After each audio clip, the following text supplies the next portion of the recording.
أعوذ بالله من الشيطان الرجيم بسم الله الرحمن الرحيم يا أيها الناس قد جاءكم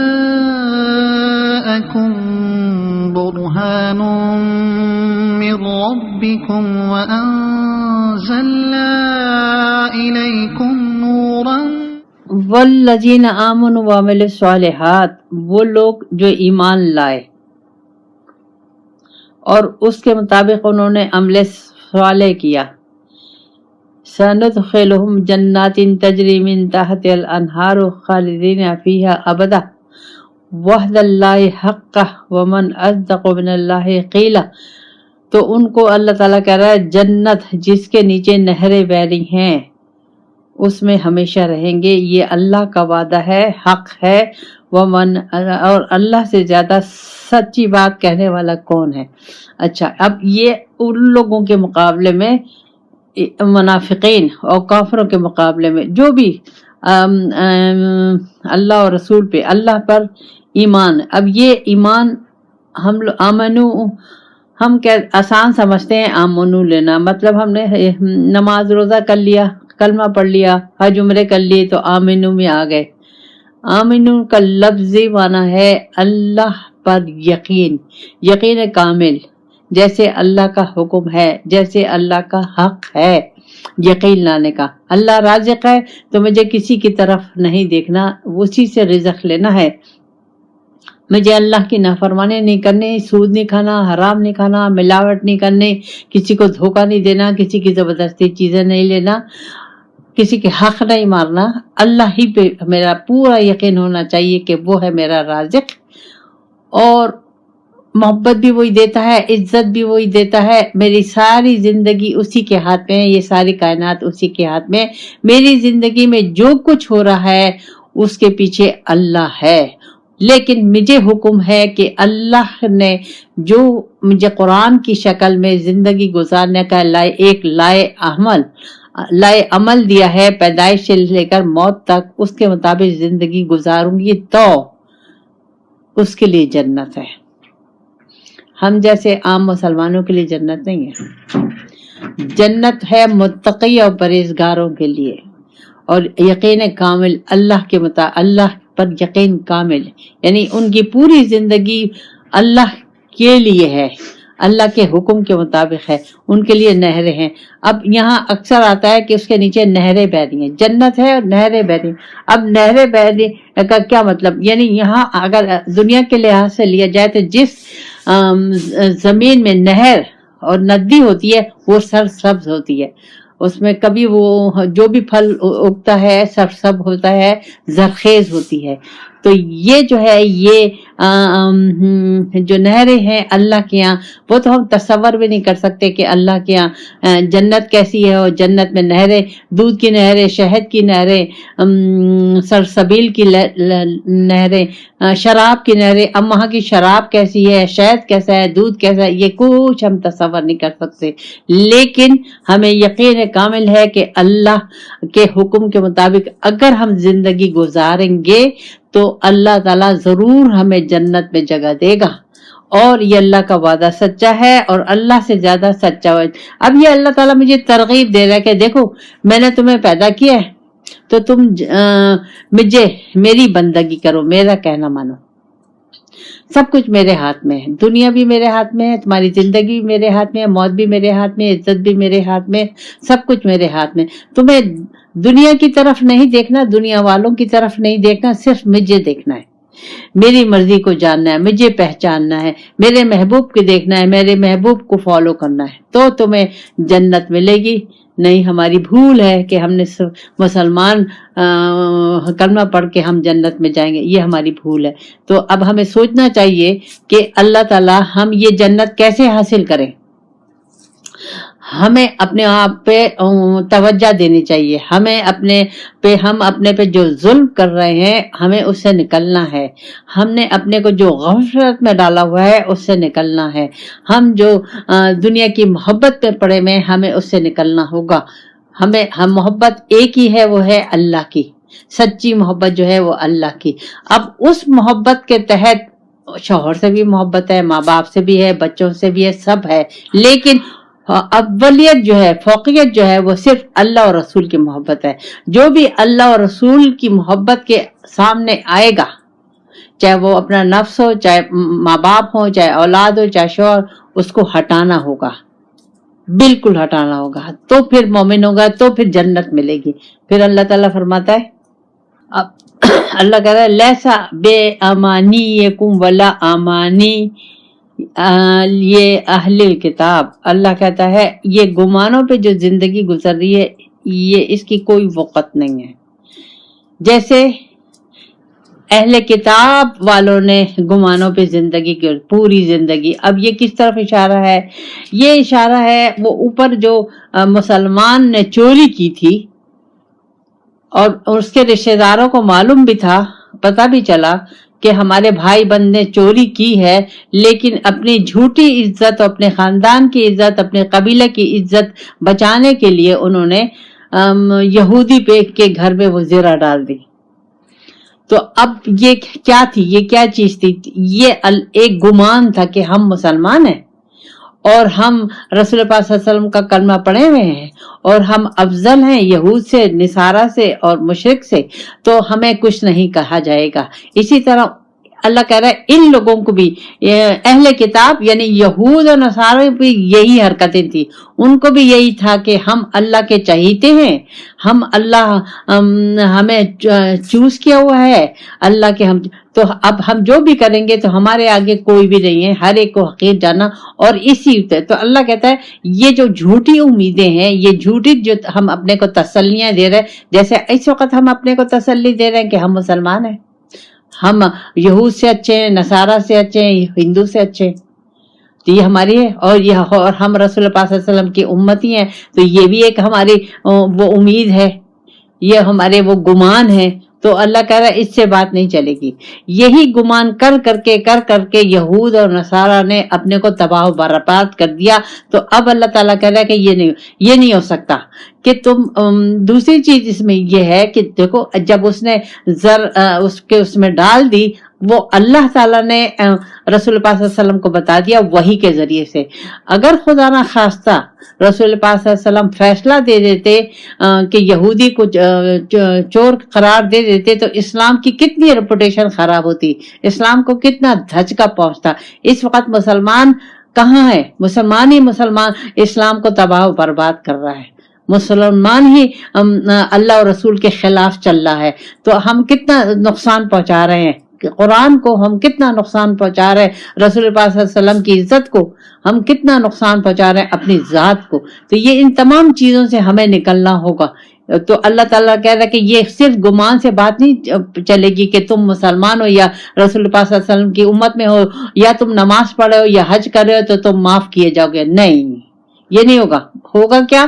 وَمَن يَعْمَلْ سُوءًا يُجْزَ, جو بھی برائی کرے گا اس کو اس کی سزا ملے گی, چاہے وہ مسلمان ہے, چاہے وہ یہود ہے, چاہے نصارہ ہے, چاہے وہ مشرک ہیں. جو برائی کرے گا اس کو اس کی سزا ملے گی. وَلَا يَجِدْ لَهُ مِن دُونِ اللَّهِ, نہیں وہ پائے گا اللہ کے سوا کسی کو ولیوں ولا نصارہ, نہ حمایتی اور نہ مددگار. اب یہ اللہ تعالیٰ ہمیں کہہ رہا ہے, یہ اس وقت قیامت کے دن سارا پتہ چلے گا ہمیں, جس طریقے سے ہم زندگی گزار رہے ہیں نا, اور وہاں ہمیں اللہ تعالیٰ ہمارا نے ساتھ نہیں دیا اور اللہ کی حمایت ہمیں نہ ملی, اللہ کی مدد نہ ملی, تو پھر کہاں جائیں گے؟ دوزخ کے, ہم اس دوزخ کے گڑھے میں جائیں گے. تو ہمیں ہوش کے ناخن لینے چاہیے. ہمیں یہ جو جس وقت جو ہماری مسلمانی ہے یہ کفر سے بھی زیادہ ہے, یہ یہود اور نصارہ سے بھی زیادہ ہے. اگر ہم رسول پاک صلی اللہ علیہ وسلم کے اس فیصلہ پر عمل نہیں کر رہے, ہم قرآن کے مطابق اپنے رسم رواج, اٹھنا بیٹھنا, کھانا پینا سب اللہ اور رسول کی مرضی کے مطابق نہیں کر رہے, تو ہم مسلمان نہیں ہیں. ہم صرف مردم شماری کے مسلمان ہیں اور مسلمان نہیں ہیں. اللہ کے آگے ہم مسلمان نہیں ہیں, یہ یاد رکھیں. تو اب دیکھ لیں کہ مسلمان ہمارے پاکستان کے مسلمانوں کی کیا حالت ہے, اوروں کو تو چھوڑو, ہم لوگوں کی کیا حالت ہے, ہم لوگوں کے گھروں میں کیا صورتحال ہے, ہماری اپنی زبان کیسی ہے, ہمارے اپنے عمل کیسے ہیں, ہمارے طور طریقے کیسے ہیں, ہمارے رسم و رواج سب قرآن اور رسول پاک صلی اللہ علیہ وسلم کے خلاف ہے. تو کیا ہم مسلمان ہیں؟ نہیں. تو کیا ہم جنت میں جائیں گے؟ سوال ہی نہیں پیدا ہوتا. اللہ تعالیٰ نے یہاں صاحب بتا دیا کہ جو جتنی جیسی برائی کرے گا وہ اس کو کوئی سزا ملے گی. اب ہم کہیں کہ نہیں بھائی ہم تو کوئی برائی نہیں کر رہے, ہم تو نمازیں بھی پڑھ رہے ہیں 5 وقت کی, قرآن بھی پڑھ رہے ہیں, ہم حج بھی کرتے ہیں, عمرہ بھی کرتے ہیں, ہم خیرات بھی کرتے ہیں, ہم تو ذکر بھی کرتے ہیں, ہم تو درشی بھی پڑھتے ہیں, ہم تو وظیفے بھی پڑھتے ہیں, اور ہم تو زکوٰۃ بھی دیتے ہیں.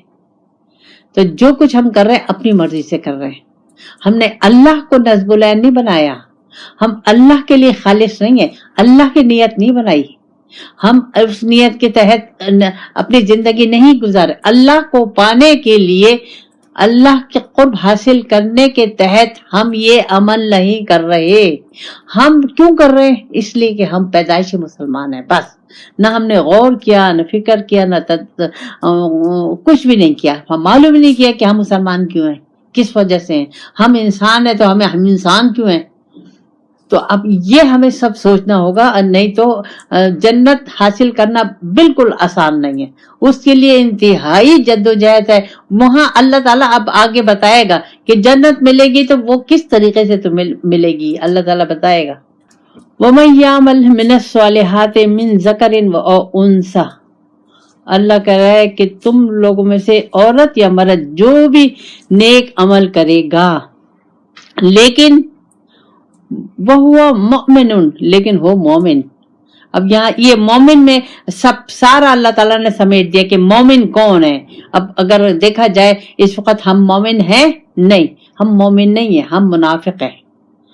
تو اللہ کہہ رہا ہے صرف وہ جو مومن ہے, فَأُولَٰئِكَ يَدْخُلُونَ الْجَنَّةَ, جنت میں داخل کیا جائے گا ان کو, وَلَا يُظْلَمُونَ نَقِيرًا, ان کا بالکل نقصان نہیں ہوگا. اب یہ دیکھیں اللہ تعالیٰ نے بتا دیا مجھے کہ عمل میں عورت اور مرد نہیں ہے. پہلے زمانے میں عورت کی کوئی حیثیت نہیں تھی, اہل کتاب کوئی حیثیت نہیں تھی.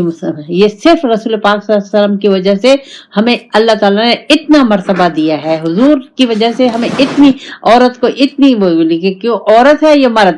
عمل میں عورت اور مرد نہیں ہے, روح میں عورت اور مرد نہیں ہے. جنت میں وہ جائیں گے جن کے عمل قرآن اور سنت کے مطابق ہوں گے. یہ نہیں میری اپنی مرضی کے مطابق نہیں, اللہ کی مرضی کے مطابق ہوں گے, جو اپنی زندگی کو اللہ کے لیے وقف کر چکے ہوں گے. اب وقف کرنے کا مطلب یہ ہے کہ اللہ کے حکم کے مطابق زندگی گزارنا, نہ کہ اپنے رشتہ داروں کے, نہ کہ اپنے دستور, اپنے دین, اپنے قبیلے کے اور اپنے اس کے رسم و رواج کے مطابق زندگی گزارنا. یہ سب ہم لوگوں کو بہت زیادہ نقصان ہوگا اگر ہم نے اس طریقے سے زندگی گزاری. جنت میں وہ داخل ہوگا, اللہ کہہ رہا ہے کچھ نقصان نہیں ہوگا. لیکن کون داخل ہوگا؟ مومن. اب یہ جو مومن ہے اس پہ آپ لوگ غور کریں ذرا, آپ لوگ ریسرچ کریں کہ مومن ہوتا کون ہے, مومن کی تفصیل کیا ہے, تعریف کیا ہے مومن کی. تو اگر ہم اور آپ مومن نہیں ہیں تو جنت کا تصور اپنے کو دھوکہ دینے کے برابر ہے. تو ہمیں اللہ تعالیٰ نے یہاں کہہ دیا کہ مومن جنت میں جائے گا, اس کا کوئی نقصان نہیں ہوگا. تو اللہ تعالیٰ نے مجھے یہ دنیا اسی لیے دی ہے کہ یہاں مومن بن کے رہو. پھر اللہ تعالیٰ آگے بتائے کہ مومن ہے کیا, یہ بھی بتائے گا اللہ. احسن دینا ممن اسلم وجہہ للہ, وہ جس کا دین, جس کی زندگی پوری کی پوری اللہ کی رضا میں اور اللہ کی طرف, یعنی اس کا چہرہ, اس کا ہر وقت ہر کام میں وہ اللہ ہی کو دیکھ رہا ہو, اللہ کی رضا کو دیکھ رہا ہو, اللہ کی ناراضگی کو دیکھ رہا ہو. اس کا زندگی کا ہر کام اللہ کی طرف رضا کے لیے, اور اس کا طریقہ کیا ہے؟ قرآن. وہ اللہ تعالیٰ نے مجھے قرآن میں دیا ہوا ہے, رسول پاک صلی اللہ علیہ وسلم کے عمل میں, تو مجھے پورا دین, پوری زندگی مجھے اللہ ہی کے لیے گزارنی ہے, اللہ کی مرضی کے مطابق گزارنی ہے, رسول پاک صلی اللہ علیہ وسلم کو فالو کرنا ہے. اگر میں نہیں کر رہی, یہ بھی سوچ لے سب آپ لوگ سوچیں, اگر ہم لوگ نہیں کر رہے تو ہم جنت نہیں ملے گی. پھر وہ اللہ کہتا ہے وہ محسنن واتبع ملت ابراہیم, وہ مخلص ہو. اللہ کہتا ہے مخلص ہو, کس طرح؟ ابراہیم علیہ السلام کی طرح. اب ابراہیم علیہ السلام کا سوچے کیا, سب سے پہلے انہوں نے اپنے باپ کو کہا کہ تم میری پیروی کرو, تم غلط اس پہ ہو, مذہب پہ ہو, تمہارا طریقہ غلط ہے, میں جیسا کروں ویسے کرو. سب سے پہلے باپ سے ٹکر لی, پھر اپنی قوم سے ٹکر لی, وقت کے نمرود سے ٹکر لی, سارے بتوں کو توڑا, پوری کوشش کی, پھر یہاں تک کہ ان کو آگ میں ڈال دیے گیا, وہ آگ میں بھی چلے گئے. اب یا آپ لوگ سوچتے جائیں کہ ابراہیم علیہ السلام نے کس طریقے سے زندگی ہر جگہ اللہ کے لیے, آگ کا کام کیا ہے؟ جلانا. ان کو کیوں نہیں جلایا اللہ نے؟ کیوں نہیں, آگ نے ان کو کیوں نہیں جلایا؟ کبھی آپ لوگوں نے سوچا کہ انسان آگ میں گر جائے اور وہ جلے نا؟ تو اس میں کیا حکمت تھی, کیا تھا؟ اس کو بچانے والا کون تھا؟ وہ اللہ, جس کے ساتھ انہوں نے دوستی لگائی ہوئی تھی, جس کی وہ بندگی کر رہے تھے, جس کے حکم پر زندگی گزار رہے تھے.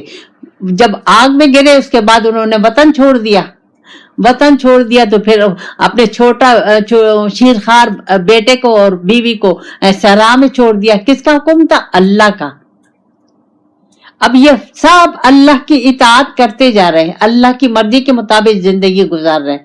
اسی لیے اللہ تعالیٰ نے ابراہیم علیہ السلام کو یہود, نصارہ, مشرک سب امام مانتے ہیں اور مسلمان بھی مانتے ہیں. تو اب اللہ تعالیٰ نے کہ دیکھو ایسے زندگی گزارو گے, اس میں تمہاری مرضی شامل نہیں ہوگی, ہر جگہ میری مرضی ہوگی, میرے محبوب کی مرضی ہوگی, تو بات بنے گی, نہیں تو نہیں.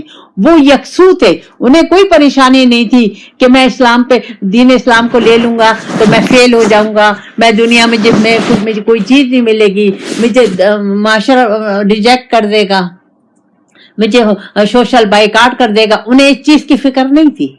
ہمیں تو ہے کہ اگر ہم نے اسلام پہ چلا تو لوگ کیا کہیں گے, کوئی ہم سے بات نہیں کرے گا, کوئی ہمیں رشتے نہیں دے گا, یہ نہیں ہوگا. یہ سارے اللہ تعالیٰ نے یہاں میرے سامنے مثال پیش کر دی ابراہیم علیہ السلام کی, کہ جیسے وہ اطاعت کرتے گئے اور یکسو تھے, یعنی یکسو کا مطلب اللہ ہی کی طرف, اللہ ہی کو دیکھ رہے کہ وہ کیا چاہ رہا ہے, وہ جو چاہ رہا ہے, وہ جو حکم آ رہا ہے اس پہ حکم آیا بیٹے کو ذبح کر دو.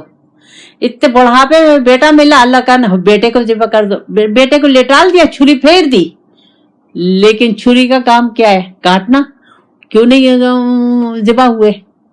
یہ اب ہمیں سوچنا. اب دیکھیں اللہ تعالیٰ مجھ سے ایسے چاہتا ہے, تو اللہ کہتا ہے, پھر اللہ کہتا ہے واتخذ اللہ ابراہیم خلیلا.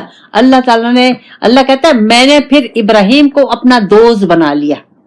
اب یہ اللہ تعالیٰ فخر کر رہا ہے ابراہیم علیہ السلام پر کہ میرا ایک ایسا بندہ کہ بغیر چون چرا کیے ہوئے میرے حکم پر عمل کرتا جا رہا ہے, دیکھ نہیں رہا کہ باپ بھی چھوٹ جائے گا, وطن بھی چھوٹ جائے گا, آگ میں بھی ڈالا جائے گا, بچہ بھی چھوٹ جائے گا, اس کو بھی سب کر دیں گے. سب کہیں نہیں سوچا انہوں نے کہ کیا ہوگا, بس ایک ہی دھن تھی کہ رب راضی ہو جائے. یہ دھن ہمیں چاہیے. اللہ تعالیٰ میں سے ایسے دین اسلام چاہتا ہے. اب آپ لوگ ہمیں بتائیں کہ ہم ایسے دین اسلام کر رہے ہیں؟ نہیں کر رہے. ہمیں کرنا چاہیے. اللہ تعالیٰ پھر فرماتا ہے میں کیسے اللہ کی ہوں.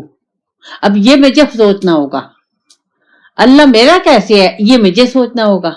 اچھا وہ اللہ کہہ رہے جو کچھ بھی ہے وہ اس پہ میرا قدرت ہے, تو سب کو میں نے گھیرے میں لیا ہوا ہے, مجھے بھی اس نے گھیرے میں لیا ہوا ہے. تو مجھے سوچنا ہوگا, مجھے اس دنیا سے دل میں سے اس دنیا کو نکالنا ہوگا.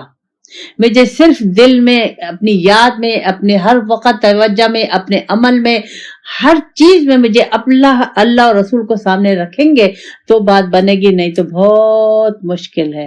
اور سب سے بڑی جو سختی ہے وہ موت کی ہے, قبر کی. اللہ تعالیٰ ہمیں سمجھ کی توفیق دے.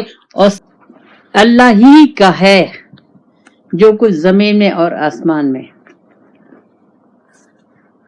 اب اللہ تعالیٰ نے یہ کیوں کہہ رہا ہے, یہ اللہ تعالیٰ بار بار ریپیٹ کرے گا, ہمیں سوچنا ہے کہ یہ اللہ تعالیٰ بار بار ریپیٹ کیوں کر رہا ہے. پھر اللہ کہتا ہے وَلَقَدْ وَصَّيْنَا الَّذِينَ أُوتُوا الْكِتَابَ مِنْ قَبْلِكُمْ وَإِيَّاكُمْ أَنِ اتَّقُوا اللَّهَ. اللہ کہتا ہے میں نے جو تم سے پہلے لوگ تھے یعنی بنی اسرائیل ان کو نصیحت کی تھی تو اور تمہیں بھی نصیحت کر رہا ہوں کہ ڈرو مجھ سے, تقوی اختیار کرو. وَإِن تَكْفُرُوا, اگر تم انکار کر دو, فَإِنَّ لِلَّهِ مَا فِي السَّمَاوَاتِ وَمَا فِي الْأَرْضِ, تو اللہ پہ کچھ فرق نہیں پڑتا, زمین آسمان تو اللہ کا ہے. وَكَانَ اللَّهُ غَنِيًّا حَمِيدًا, اللہ بے نیاز ہے, اللہ کو کسی چیز کی نہ ہماری تعریفوں کی ضرورت ہے نہ ہماری عبادتوں کی ضرورت ہے. وہ غنی ہے, بے پرواہ ہے اور وہ تعریف شدہ ہے, اس کو ہماری کسی چیز کی ضرورت نہیں ہے. اب ان آیتوں کو مجھے سمجھنا ہے. اللہ کہہ رہا ہے کہ اوپر کی آیت میں اللہ تعالیٰ نے کہا تھا میاں بیوی کا کہ سلوک سے رہو, محبت سے رہو, ایک دوسرے کا خیال رکھو, ایک دوسرے کی عزت کرو. حتی الامکان شوہر بھی کوشش کرے, حتی الامکان میاں بیوی بھی کوشش کرے. اگر نہیں بن رہی تو سلوک اچھے طریقے سے ایک دوسرے سے الگ ہو جاؤ.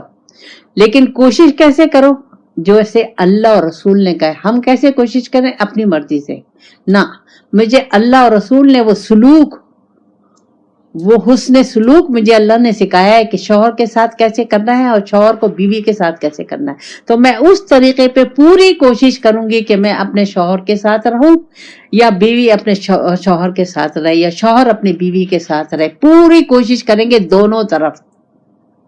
اچھا دونوں طرف, اگر ایک طرف نہیں کر رہا تو کیا میں نہیں کروں گی؟ نہیں, میں تو کروں گی. کیوں کہ میرا مقصد تو اللہ ہے, میں نے تو اللہ کو لیا, مجھے تو اللہ سے ڈر لگتا ہے, مجھے اللہ کو جواب دینا ہے. اللہ تعالیٰ نے مجھے یہ زندگی دی ہے حسن سلوک کے لیے. یہ تمام زندگی مجھے اللہ تعالیٰ نے ہر چیز جو دی ہے وہ مجھے اللہ تعالیٰ نے کہ میری مرضی کے مطابق زندگی گزارو تو تمہیں میں ملوں گا, میرا دیدار ملے گا, جنت الفردوس ملے گا. اب میں جو کروں گی اپنی مرضی سے نہیں کروں گی, اللہ نے مجھے تو جو طریقہ بتایا اس طریقے سے میں انتہائی کوشش کروں گی. اگر نہیں بن رہی تو علیحدگی اختیار کر لوں گی. پھر مجھے غم نہیں کرنا کہ کیا ہوگا, ہائے مجھے کوئی پالے گا, میرے کون خیال رکھے گا, کون مجھے روٹی کپڑا مکان دے گا. نہیں, اللہ کافی ہے. یہاں اللہ تعالیٰ مجھے تسلی دے رہا ہے کہ اگر تم نے میری مرضی کے مطابق زندگی گزاری اور اس کے باوجود بھی تمہاری نہیں بنی اپنے شوہر سے تو علیحدگی اختیار کر لو, فکر نہیں کرو. زمین آسمان تو میرے ہاتھ میں, ہر چیز تو میرے ہاتھ میں. یہ ہے وہ چیز اللہ تعالیٰ مجھے اطمینان کہ تمہیں فکر کرنے کی ضرورت نہیں ہے. میں تو میرے پاس بہت کچھ ہے. اب مجھے معلوم ہے, ہر چیز کا معلوم ہے, مجھ سے کوئی چیز چھپی ہوئی نہیں ہے. لیکن تمہیں یہ یقین ہونا چاہیے کہ تم جو عمل کر رہی ہو وہ میرے لیے کر رہی ہو, میرے حکم کے مطابق کر رہی ہو, مجھے سامنے رکھ کے کر رہی ہو. تمہیں شوہر سے کوئی لالچ نہیں ہے, دنیا والوں سے لالچ نہیں ہے, تمہیں صرف میری چاہت ہے. تم صرف یہ اس کوشش میں لگی ہوئی ہو کہ میں کوئی ایسا کام نہ کروں, کوئی ایسی حرکت نہ کروں, کوئی ایسا عمل نہ کروں کہ میں سے میرا رب ناراض ہو جائے. کیوں کہ میرا رب ہی میرا رب, وہی مجھے پالنے والا ہے, وہی مجھے عزت دینے, وہی رزق دینے, اسی کے ہاتھ میں میری زندگی موت ہے. اسی کے پاس جاؤں گی, اسی سے ملاقات کرنی ہے, اسی کا دیدار کرنا ہے, اسی کی جنت میں اس کے قرب میں مجھے رہنا ہے. اس لیے اللہ کہہ رہا ہے کہ پھر غم نہیں کرنا, بس تم زندگی جو گزارو گی, زندگی کے جو کام کرو گی, جو فیصلے کرو گی وہ مجھے سامنے رکھ کے کرنا. کیوں کہ زمین آسمان میرے قدرت میں ہے, میرے ہاتھ میں ہے, اس کا مالک نہیں میں ہوں اور کوئی مالک نہیں ہے. تو اب میرا مالک تو اللہ ہے, تو میں جو کام کروں گی اپنے مالک کو خوش کرنے کے لیے کروں گی, میں اپنی مالک کی رضا کے لیے کروں گا. دنیا والوں کو سلوک میں دنیا والوں سے کروں گی, سامنے دنیا والے ہوں گے, پیچھے میرا اللہ ہے. اس کائنات میں جو کچھ ہو رہا ہے رب کر رہا ہے. سامنے اس نے مخلوق کو رکھا ہوا ہے لیکن اس کے پیچھے اللہ ہے. اب میں نے سامنے مخلوق کو رکھا ہوا ہے لیکن میری نیت اللہ کی ہے, کہ میں اللہ کو پالوں. کیوں؟ کہ وہی میرا رب ہے, وہی کائنات کا مالک ہے, وہی میری زندگی کا مالک ہے, وہی میری آخرت کا مالک ہے, وہی میری قبر کا مالک ہے, ہر چیز کا میرا مالک وہ ہے.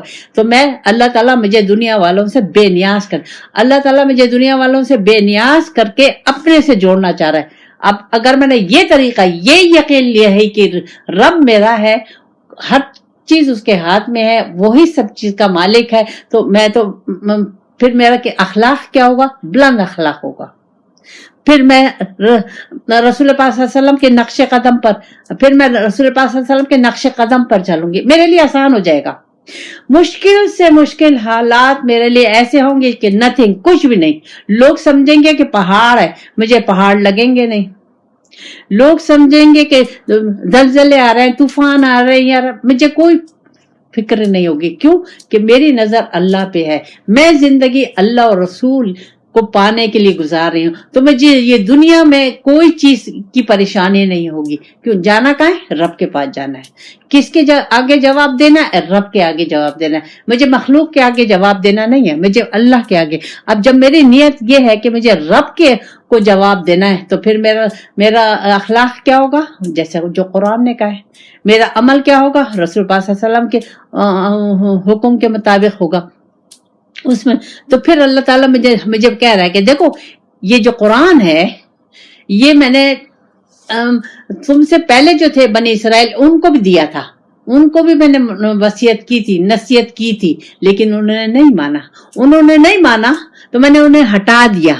اب میں تمہیں لے آیا ہوں, یہ یاد رکھو, اب میں تمہیں لے آیا ہوں.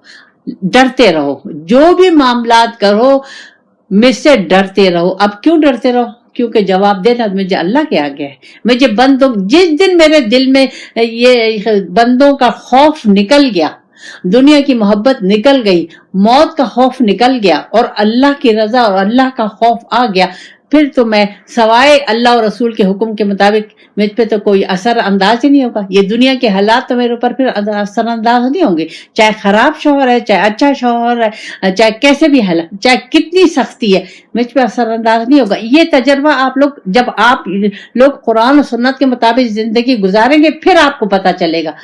میں کتنا ہی آپ لوگوں کو سمجھا دوں, آپ کو سمجھ میں نہیں آئے گا. جب تک میں عمل نہیں کروں گی جو اللہ کہہ رہا ہے, جب تک میں نیت نہیں بناؤں گی, اللہ کو مقصود زندگی نہیں بناؤں گی, اللہ کے مخلص نہیں ہوں گی اللہ کے لیے, جو کر رہی ہوں, پانی پی رہی ہوں اللہ کی رضا کے لیے, کھانا کھا رہی ہوں اللہ کی رضا کے لیے, اللہ کو پانے کے لیے, شوہر کے ساتھ تعلقات اللہ کو پانے کے لیے, بچے پیدا کر رہی ہوں اللہ کو پانے کے لیے, جو کچھ کر رہی ہوں اللہ سامنے اللہ ہے. مخلوق کو میں نے سامنے نہیں رکھا ہوا, سامنے میں نے اللہ کو رکھا ہوا. تو پھر تو زندگی بدل گئی. تو اللہ کہہ رہا ہے کہ اگر تم نے انکار کیا اور تم نے مجھ سے نہیں ڈرے, یعنی تم نے زندگی مجھ سے ڈر کے نہ گزاری, میرے حکم کے مطابق نہ گزاری, تو یاد رکھو زمین آسمان تو میرا ہے, اور مجھے تمہاری ضرورت نہیں ہے کہ میرے اوپر کوئی اثر ہو جائے گا کہ تم اگر میری نافرمانی کرو گی تو میری اس میں کوئی فرق آ جائے گا. میری اللہ کہہ رہا ہے میرے واحد ہونے میں کوئی فرق آ جائے گا, اللہ کی قدرت میں کوئی فرق آ جائے گا. تم اگر حمد و ثنا نہیں کرو گے, مجھے تمہارے حمد و ثنا کی ضرورت ہی نہیں ہے, عبادت کی ضرورت ہی نہیں ہے.